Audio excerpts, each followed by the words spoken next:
सदन कसाई मांस काटते थे और मांस काट करके तराजू में जब रखते थे तो दूसरे पड़ले में भार के लिए शालिग्राम भगवान को रखते थे और फिर तोलते थे। शालिग्राम भगवान के भार से एक जीव का मांस भार तोला जाता था और लोगों को फिर बेचा जाता था। एक महात्मा ने देख लिया और देख करके बोले राम राम राम राम, मुंह पे हाथ धर के गए, बोले ये शालिग्राम भगवान है, कितना बड़ा अपराध कर रहे हो तुम्हें, इनसे तुम मांस तोलते हो, इनको दो हमको। बेचारे सदन कसाई बड़े भोले, अरे मुझे नहीं पता था, लीजिए भगवान, मेरे को तो लगा इनके लिए कोई आसन नहीं है, मेरे पास में कहां धरूं, सब जगह मांस है, तो ये तराजू का ये वाला पटला मैं रोज धो करके पहुंच के बढ़िया व्यवस्थित करके इसमें धरता हूं, इनको दो काम हो जाते हैं, इनका आसन भी हो जाता, मांस भी तुल जाता है।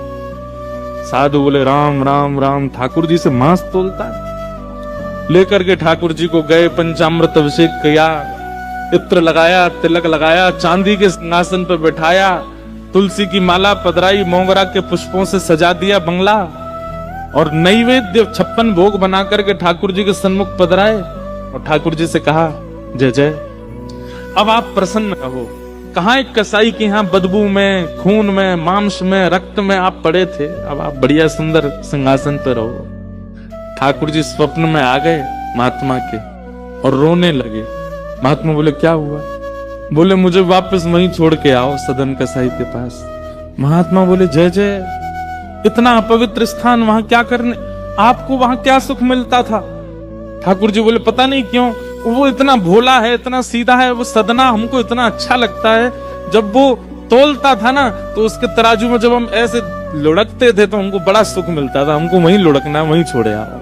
मान गए महात्मा, बोले कि हमने इतना सब कुछ पवित्र आदि सब किया, लेकिन आपको तो वहीं उसी के यहाँ जाना, ठीक है। दूसरे दिन सदन कसाई के पास गए और ठाकुर जी हाथ में लेकर के महात्मा आए। सदन कसाई तो तुरंत कूद पड़े चरणों में, बोले भगवान मुझसे अपराध हो गया, आप मुझे दंड मत दीजिए।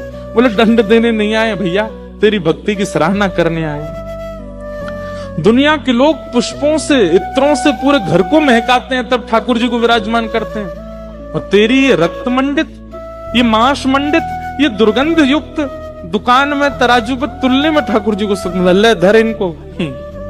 उस दिन सदन कसाई के मन में आया, मेरे इतने गलत व्यवहार को भी ठाकुर जी ने नजरअंदाज कर दिया, मैं किस योग्य हूं?